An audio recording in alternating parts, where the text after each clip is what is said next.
நண்பர்களே, ஒரு விஷயத்த கவனிச்சு பார்த்துருக்கீங்களா? மனிதன் சாப்பாடு இல்லாமல் சில நாட்கள் இருக்க முடியும். தண்ணீர் இல்லாமல் கொஞ்ச நேரம் தாங்கிக்க முடியும்.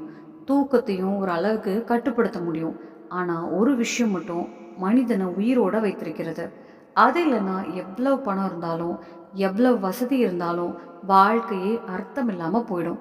அது என்ன தெரியுமா? நம்பிக்கை.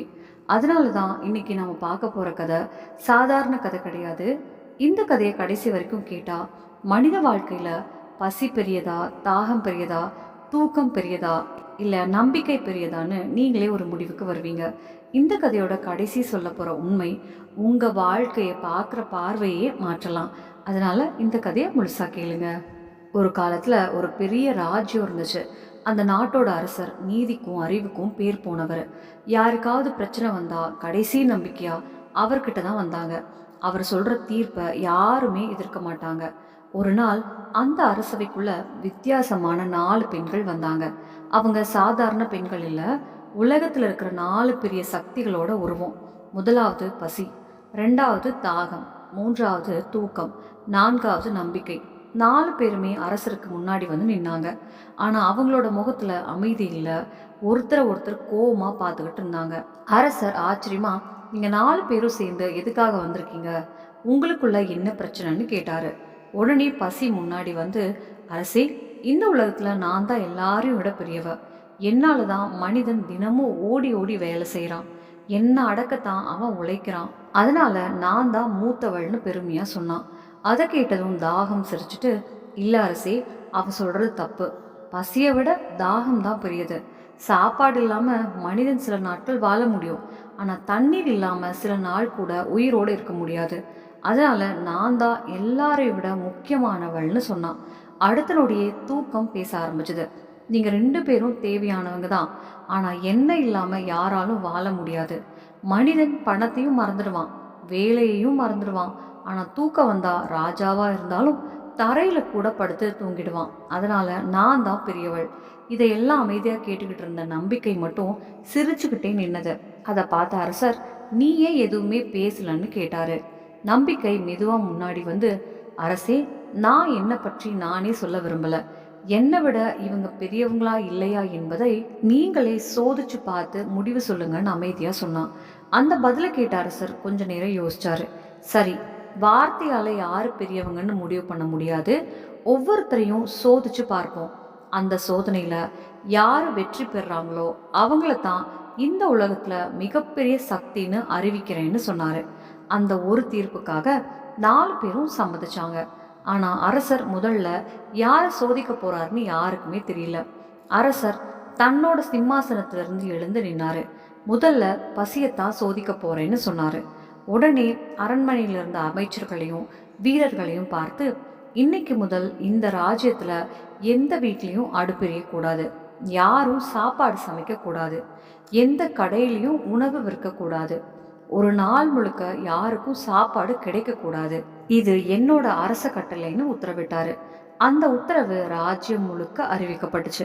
மக்கள் யாருமே அரசரின் கட்டளைய மீற தைரியம் செய்யல. எல்லா வீடுகள்லயும் அடுப்பு அணைந்தே இருந்தது.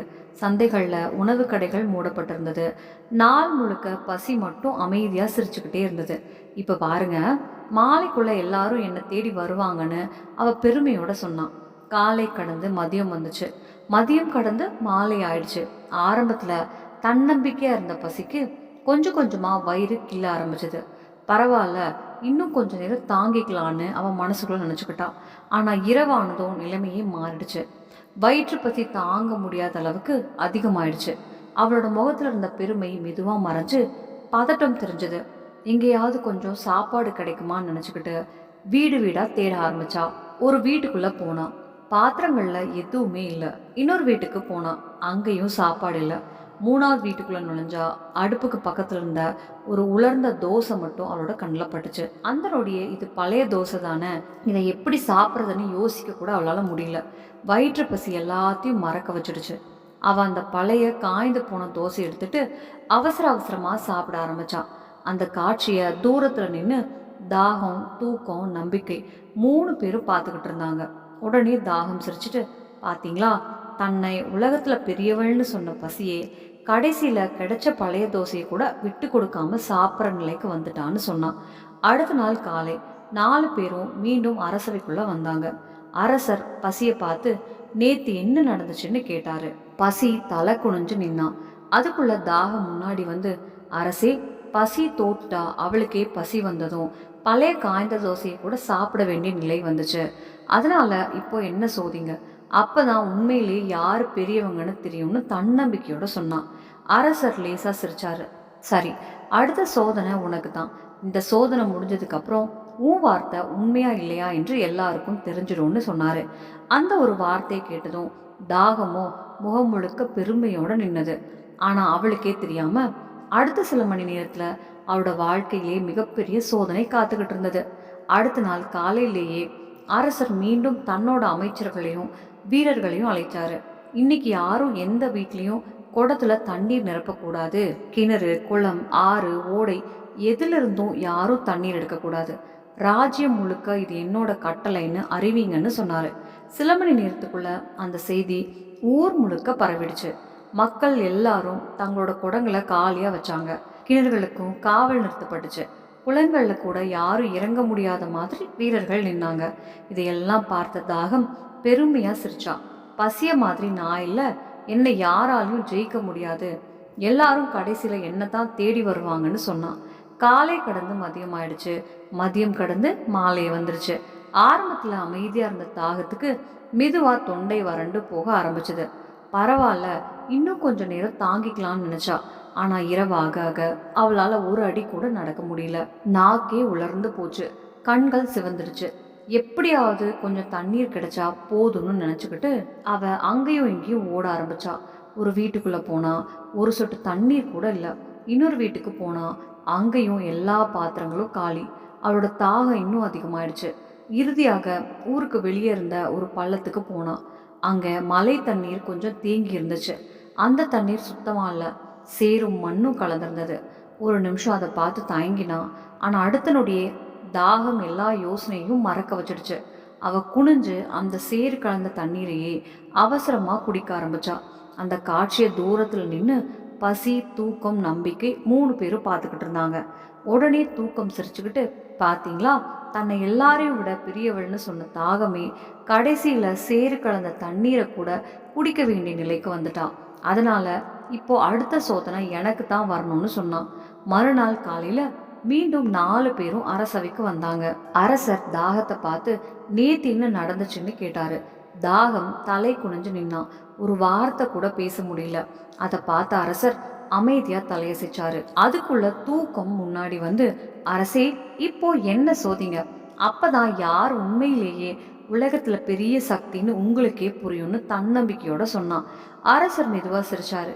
சரி, அடுத்த சோதனை உனக்கு தான். அந்த வார்த்தையை கேட்டதும் தூக்கத்தோட முகத்துல ஒரு பெரிய புன்னகை வந்துச்சு. ஆனா இன்னும் சில மணி நேரத்துல அவளோட பெருமையே உடஞ்சு போக போறதுன்னு அப்பா அவளுக்கே தெரியல.